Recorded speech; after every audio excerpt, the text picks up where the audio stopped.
Hindi ang ating pong magiting at masipag na youth pastor, ang ating pong church planter dito sa ating pong distrito at sa ating iglesia, si Pastor Levi Salas. At i-discuss niya po dito yung chapter 10 pa rin. So, subtitle number 5, ang ano po ito, Paul's Prayer for the Church. So, ito po rin po yung aklat natin, The Sanctified Life, chapter 10. So, maraming salamat po at magandang gabi sa inyo lahat.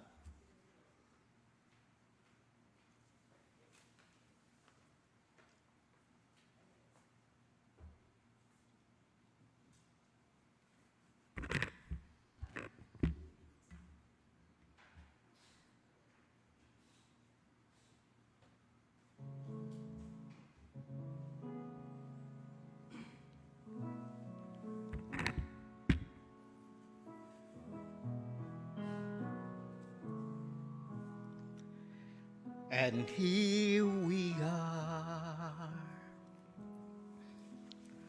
lifting our hands to you.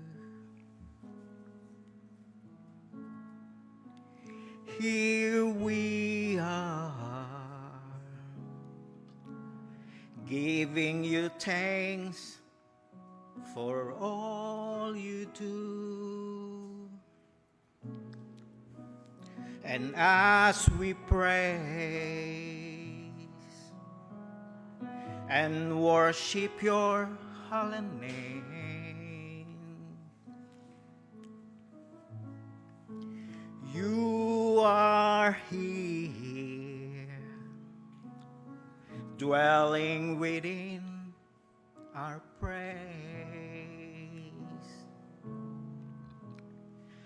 For every answered prayer, for always being there, for love that hears us when we call, for arms that lift us when we fall. Oh, you have always been right beside us, leading us all along the way. And we made it through because of you. And here we are, lifting our hands to you. Here we are, giving you thanks for all you do. And as we praise and worship your holy name, you are here, dwelling within our praise. For days we cannot see, for all that yet to be, the trials we may have to face, when we'll be leaning on your grace, it will be your strength that save us, your love that makes us strong. And through it all, we'll sing this song. And here we are, lifting our hands to you. Here we are, giving you thanks for all you do. And as we praise and worship your holy name. You are here, dwelling within our praise. Here we are, lifting our hands to you. Here we are, giving you thanks for all you do. And as we praise and worship your holy name,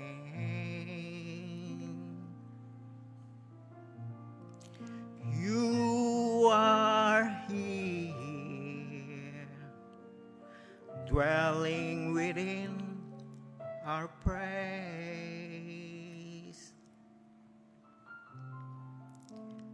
You are here,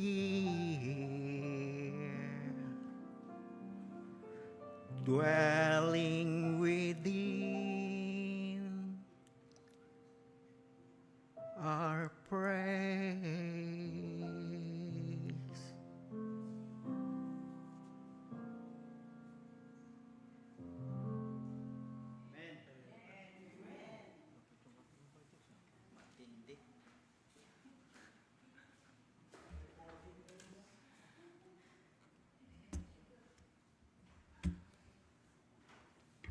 Matindi, matindi. Pwede nang sumali sa AWR. Okay, happy midweek po mga kapatid. Ako po'y lubos na nasasayahan sa topiko na ibinigay sa akin. Kasi ito po ay may kinalaman sa panalangin sa loob ng iglesia. Way back 2019 mga kapatid, nung ako pa ay nag-aaral, kasi kababalik ko ng Seventh-day Adventist noon, yun yung aking umpisa na maging active sa Seventh-day Adventist. Kasi I was backslider for a long time, mga kapatid. Sobrang haba, siguro mga 11 taon siguro akong namahinga, Seventh-day Adventist. And then 2019, ako ay nakabalik sa Seventh-day Adventist. And then one of my questions sa mga theologians sa mga fourth year, bakit may midweek? Yun ang aking tanong. Bakit mayroong midweek na simba? Bakit din siyang tinatawag midweek? Yun ang aking tanong. And then I hear their argument, mga kapatid. Marami ako mga naririnig na mga argument nila patungkol sa midweek. At ang sabi ng karamihan, ang midweek daw ay parang sampayan na kinakailangan lagyan ng tuko sa gitna para hindi bababa. Yun ang sabi nila. And then, nung ako'y matapos na, elder, first time kong marinig sa conference. Nung marinig ko sa conference, ano ba ang midweek? At doon ko nakita na ang kahulugan pala ng midweek ay araw ng panalangin. Yun pala ang kahulugan nun. And then sa lahat ng napagdaanan kong iglesia, tanging ang Chrysanthemum lang ang may ganung anyo. Totoo yan. Hindi ko sa pinagmamalaki ang Chrysanthemum, pero ito lang talaga ang iglesia na naabutan ko sa aking kapanahonan na mayroong ganong sistema. Dahil meron tayong alas 4 na care group at nandoon yung senior citizen at junior citizen. Meron tayong oras ng panalangin. At kagaya ng narito, sabi ng aking mahal sa buhay, sabi niya, habang nananalangin tayo, di ba, may pinapanalangin tayo, bakit ang tagal ninyong matapos manalangin? Bakit daw matagal? Sino daw yung pinapanalangin? Bakit napakaraming mga pangalan? Sabi ko, yun ang kasi ang kahulugan ng midweek, araw ng panalangin. Papanalangin natin lahat kung maaari, mga kapatid. At sa gabi pong ito, ako'y lubos na nagpapasalamat sa mensahe ng awit nating napakinggan. Ngayon, alam ko na kung paano na in love si Ate Alpa. Sa gabi rin pong ito, mga kapatid, ay meron po akong 3 bagay na ibabahagi sa inyo. Ito po ay sulat ni Apostol Pablo. Si Apostol Pablo po ay mayroong 14 na sulat dito sa Bagong Tipan. Pero kinukonsider iyan ng karamihan na 13 lang. Kasi itong isa kontrobersyal, yung aklat ng Hebrews. Ang aklat ng Hebrews ay hindi makikita kung sino ang author. Talaga, hindi makikita. Pero malalaman natin sa pamagitan ng pangbungad na si Apostol Pablo ang sumulat ng aklat ng Hebrews. Kaya kinukonsider natin na there are 14 epistle na sinulat ni Apostol Pablo sa Bagong Tipan. At ang una kong ibabahagi sa inyo, 3 punto lamang. Ang kanyang, his letter to the church of Ephesus. Second one, he writes to his Corinthians brethren also. At yung pangatlo, the epistle to the Colossians. 3 bagay lamang mga kapatid na aking ibabahagi sa inyo. At ang bagay na ito ay may malaking kinalaman sa tinatawag nating parable of sowing seeds. May kinalaman ito doon, kung makikita nyo yung pattern. Tignan niyo ito. Ang sabi ni Apostol Pablo sa aklat ng Epeso Kapitulo 6, ang talatay 19, sabi diyon, Paul sets before them the mystery of the gospel. Ipinakita ni Apostol Pablo ang misteryo ng Ebanghelyo sa bayan ng Ephesus. Yan. Ang sabi pa dito, that I may open my mouth boldly to make known the mystery of the gospel. Okay? Binuksan daw niya yung kanyang bibig ng malakas para ihayag ang misteryo ng Ebanghelyo doon sa bayan ng Ephesus. Mayroong isang tao ngayon na namatay, mga kapatid, dahil sa kanyang matapang na pagbabahagi ng salita ng Diyos. Yan. Alam natin kung sino siya. Popular siya sa pating kapanahunan ngayon. Ano kaya ang reason ni Apostol Pablo kung bakit gayon na lamang siya magbahagi at ganon na lamang katapang siya magsalita sa Ebanghelyo ng Panginoon sa bayan ng Epeso? At ang sabi pa nga roon sa Biblia, mga kapatid, and then assures them of his earnest prayer for their spiritual prosperity. Ipinapanalangin niya ang mga taong naroon sa bayan ng Epeso na sila ay magkaroon ng spiritual uprightness. Tumaas ang kanilang spiritual na pamumuhay, mga kapatid. At ang sabi pa nga dito, I should preach among the Gentiles the unsearchable riches of Christ. Ibinahagi niya ang kayamanan sa mga hintil, yung kayamanan ng ating Panginoong Jesucristo, patungkol sa kaniyang mga salita. At ayon sa kaniyang sulat sa aklat ng Epeso, ang Kapitulo 3, 14 hanggang 19, una dito, ang sabi niya, iniluluhod ko ang aking tuhod sa Ama. Ito yung kaniyang panalangin. Pagkatapos niyang ibinahagi ang salita ng Panginoong Diyos ng walang pag-aalinlangan, ang sabi niya, iniluluhod ko ang aking tuhod sa Ama. Pangalawa na binitawan niya, upang tayo'y palakasin sa Espiritu sa pagkataong loob. Kita niyo po yan? Pangatlong punto, si Jesucristo ay dapat manahan sa ating mga puso upang mangag-ugat at tumibay sa pag-ibig. Pangapat, upang ating maunawaan ang lalim, luwang at haba ng pag-ibig ng Diyos. Dito sa bayan ng Epeso, makikita po ninyo ang kahalintulad doon sa parable of seeds. Na dito sa bayan ng Epeso ay kumakatawan sa paghahagis ng Ebanghelyo ng Panginoong Diyos. At habang hinahagis niya ang mabuting binhi, ay kinakailangan itong mataimtim na panalangin. Na ang Diyos ang may karapatang magpatubo sa bagay na ito. Pangalawang punto, mga kapatid, ang kanyang sulat sa mga kapatid sa bayan ng Korinto. Ano ang kanyang sinasabi sa bayan ng Korinto? Ang sabi niya sa wikang Aramaic, Assalamualaikum warahmatullahi wabarakatuh. Ang sabi niya, sumainyo ang kapayapaan ng ating Panginoong Diyos. Ang sabi niya. Ang sabi doon, sumainyo ang biyaya, kapayapaan mula sa Diyos na ating Ama at ating Panginoong Hesukristo.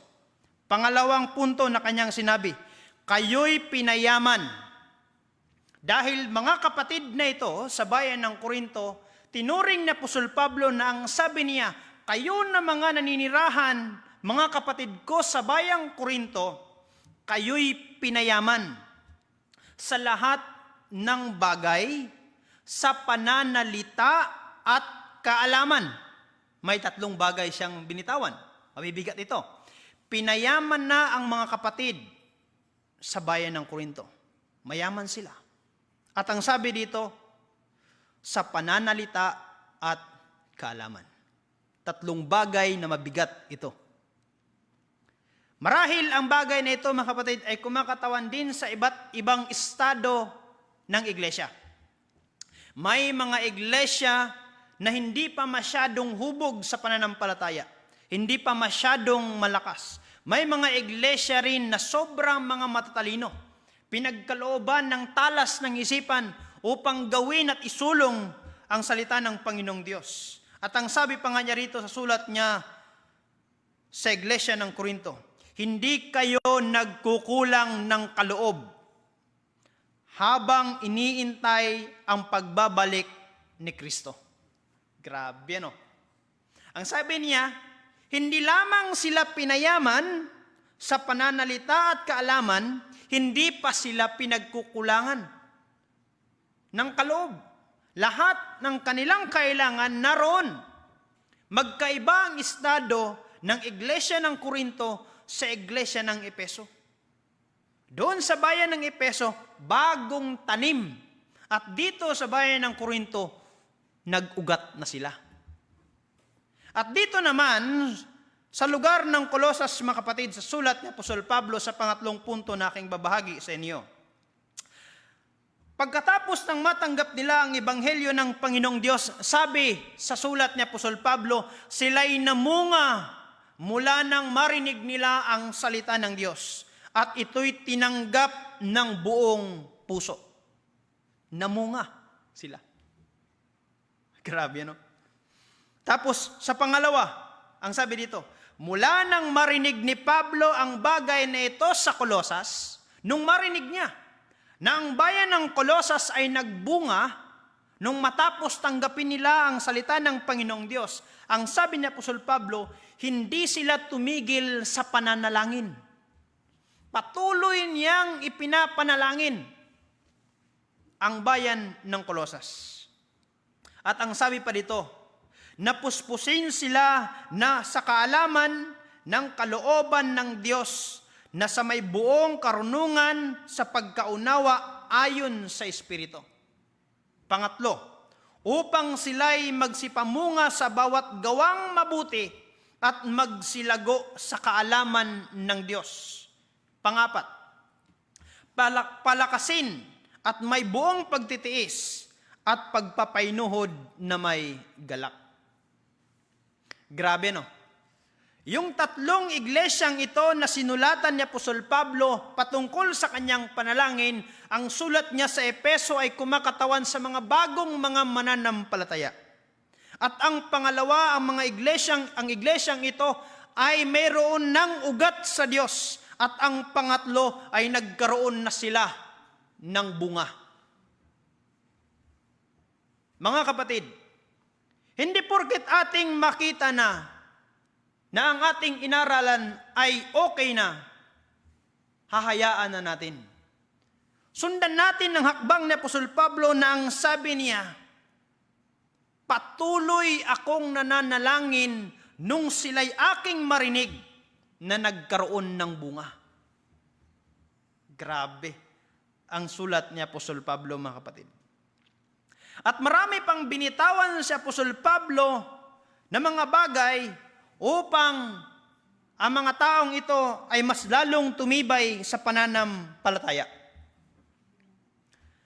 Alam ho ninyo, mga kapatid, sa likod ng mga bagay na ito, bago ginawa ni Apostol Pablo ang mga sulat na ito, ay meron siyang inamin sa kanyang sarili. At ang inamin niya sa kanyang sarili, bago niya ito ginawa.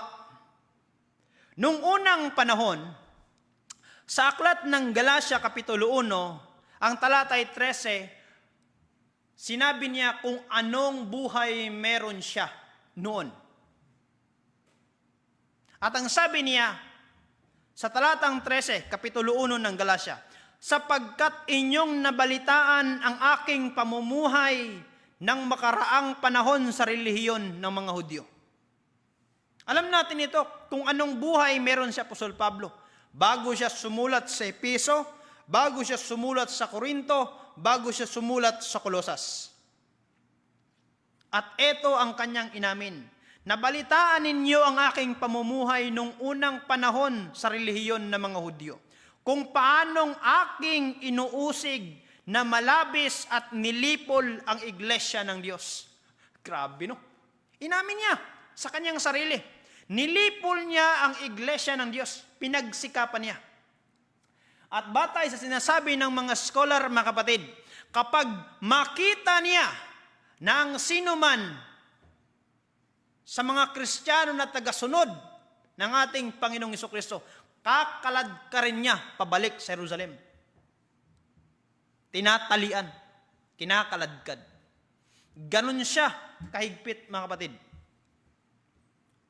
Kaya nang sa araw na makaharap niya ang ating Panginoong Jesucristo along the road, nabulag siya.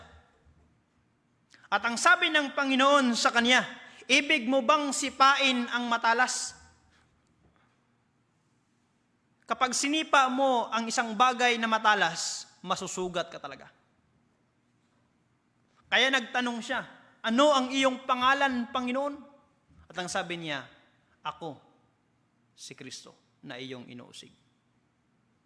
At ang sabi ni Apostol Pablo dito, malabis at nilipol ang iglesia ng Diyos. At ayon sa sulat ni Lucas, sa aklat ng mga gawa, Kapitulo 7, ang talatay 38, ang iglesyang kanyang nilipol ay ang iglesyang nalabi doon sa ilang na nagsipagtanggap ng aral na buhay. Aklat ng gawa 20, ang talatay 28, ang sabi doon, ang iglesia rin na kanyang pinagsikapang lipulin ay ang iglesyang binili ng ating Panginoong Jesucristo sa pamamagitan ng kanyang dugo. Kaya hindi katakataka, mga minamahal kong kapatid, na nung unang panahon pa lang, marami ng karanasan ang iglesia ng Diyos. Marami na. Pero hindi sila nagtagumpay. Ang iglesia ng Diyos habang dinidikdik ay mas lalong tumitibay. At ang sabi pa nga rito sa talatang 14, at ako'y nangunguna sa relihiyon sa mga Hudyo nang higit kaysa marami sa aking mga kasinggulang, sa aking mga kababayan, palibhasa sa totoong masikap ako sa mga salit-saling sabi ng mga magulang. Ngunit nang magalingin ng Diyos na siya sa akin ay nagbukod buhat pasatyan ng aking ina at ako'y tawagin sa pamagitan ng kaniyang biyaya. Sa araw na makaharap niya ang ating Panginoong Jesucristo, sa araw na tinanggap niya ang ating Panginoong Jesucristo, mga kapatid, nagbago ang kanyang buhay. Hindi na sinasabi ng talata o ng kasaysayan ng Biblia kung ano pa man ang nangyayari. Pero kung susundan natin ang Acts of the Apostles, makikita natin kung anong ginawa ni Apostol Pablo. Ang isang sulat na lamang niya na binitawan dito sa aklat ng sa aklat ng Galacia, Kapitulo 1, ang talata ay 17, ang sabi dito, ni inahon ko man sa Jerusalem silang mga apostol na nangunguna sa akin, kundi sa Arabia ako naparoon, at muling nagbalik ako sa Damasco. Nung matapos na tanggapin niya ang ating Panginoong Jesucristo, etong si Apostol Pablo, hindi siya pumunta kung saan-saan. 3 taon siyang nawala. Hindi siya pumunta kung saan-saan. At ang sabi lang ng Biblia, silent, sa Arabia siya pumunta. At ang karugtong niyan, kung babasahin natin ang Acts of the Apostle, pumunta siya sa kanyang mga kamag-anak, mga pamilya niya. Kasi si Pablo ay galing sa lahi ni Benjamin. Binalikan niya ang kanyang mga mahal sa buhay para ibahagi ang pagbabago na ginawa sa kanya ng Panginoon. At pagkatapos ng 3 taon, mga kapatid, na pangangaral sa kanyang mga mahal sa buhay, siya'y bumalik sa Jerusalem. Di ba't pinagbantaan siya sa Jerusalem noon? Napatayin siya? At ang sabi sa talatang 18, nang makaraan nga ang 3 taon, ay umahon ako sa Jerusalem upang dalawin si Cephas, at natira akong kasama niyang 15 araw. Ito yon. Pagkatapos ng 3 taon niyang binalikan ang kanyang mga mahal sa buhay, bumalik siya sa Jerusalem at nagpasimula ang kanyang pangangaral. Dito nag-umpisa ang sulat niya sa iba't ibang iglesia. Mga kapatid, kita niyo po yon? Kung bakit ganun na lamang si Apostol Pablo kung sumulat. Kung bakit ganun na lamang siya katibay sa pananampalataya. Marahil ang mga iglesia natin, mga kapatid, ngayon ay hindi magkakapare-pareha.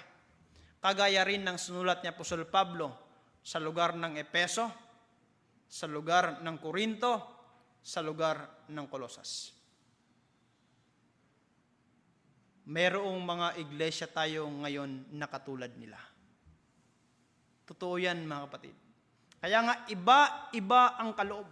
Tayo rin, mga kapatid ko. Kaya ang panawagan sa ating lahat, magsalita ng may katapangan at buong pag-ibig sa Ebanghelyo.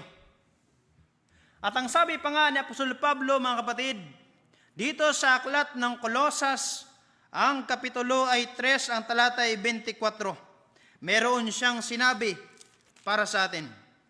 23 hanggang 24 ng Colosas. Anumang inyong ginagawa ay inyong gawin ng buong puso, na gaya ng sa Panginoon at hindi sa mga tao. 24. Yamang inyong nalalaman na ang Panginoon ay tatanggapin ninyo ang ganting mana, sapagkat naglilingkod kayo sa Panginoong Hesukristo. Napakagandang pangako, mga kapatid. At ang pangalawa dito na panawagan sa ating lahat, kagaya ng ginawa ni Apostol Pablo, matapos niyang ibahagi ang salita ng Diyos sa bayan ng Epesos, iluhod sa Diyos ang mga bagay-bagay, at siya ang magdidilig sa bawat butil ng katotohanan na ating itinanim. Pangatlo, panatilihin ang pag-ibig natin sa Diyos. Pangapat, tayo'y pinayaman ng Diyos sa karunungan, pananalita, tulad ng sinabi ni Apostol Pablo sa Korinto. Dadanas din tayo ng mga ganito, mga kapatid, sa pananampalataya. Para rin tayong una, Epeso. Pangalawa, naging Korinto tayo. Pangatlo, naging Colosas. Naging mabunga tayo. Sapagkat tinanggap natin ng buong puso ang salita ng Diyos. Panglimang panawagan, mga kapatid. Huwag panghinaan sa gawain, sapagkat hindi tayo pinagkukulang ng Diyos sa kaloob. Pang-anim, tayuan natin ang hamon sa ating pananampalataya ng buong pusong may paggawa at pagpapainuhod habang inaantay natin yaong mapalad na pagdating ng ating Panginoong Hesukristo. Ito yung panalangin ni Apostol Pablo, mga kapatid, sa 3 iglesia na maaring kumakatawan din sa ating kapanahunan ngayon. Na hindi dapat tayo manghihimagod sa pananalangin. Dahil marami pa tayong mga kapatid na hindi pa masyadong nakaugat. Tulad iyan ng paghasik ng mabuting binhi, na kinakailangang may pagpagal sa paghasik. Kinakailangang mayroong pagbubuhos ng tubig. Kinakailangang mayroong pag-aaruga habang sa ito'y tumubo at magkaroon ng maraming bunga. Yun ang panalangin ni Apostol Pablo na dapat din sanang mangyari din sa atin, mga kapatid.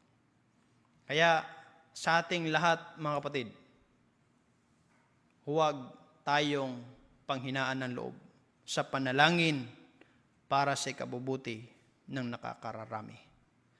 God bless po at magandang gabi sa ating lahat.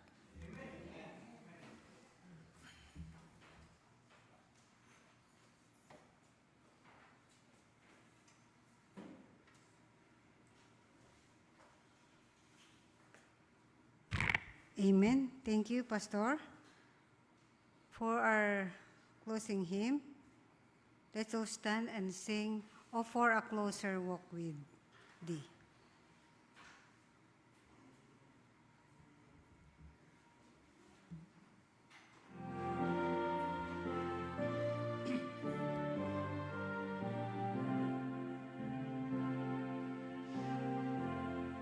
Sing. Oh, for a closer walk with God, a calm and heavenly frame, a light to shine upon the road that leads me to the land. Return, oh holy dove, return, sweet messenger of rest. I hate the sins that made thee mourn and drove thee from my breast. What peaceful hours I once enjoyed, how sweet their memories still, but they have left an aching void our world can never fill. The dearest idol I have known, water the tide of me.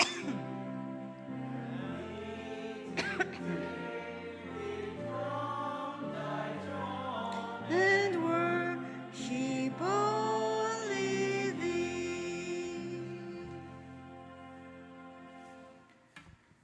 Maraming salamat, Amang Banal, sa iyong mayamang pagmamahal na inabot po kami ng iyong mahiwagang kamay upang tamuhin po namin ang kaligtasan. Turuan kami, O Diyos, sa tuwi-tuwi na habang kami nagpapagal sa ibabaw ng lupang ito. At habang aming inaantay ang iyong ikalawang pagbabalik, turuan kami, O Diyos, na sundan namin ang mga hakbang na iyong ipinapakita sa amin, Panginoon. Kami po ay nagkulang man sa mga gawain, inyo kaming patawarin at ituwid sa ayon sa iyong kagustuhan.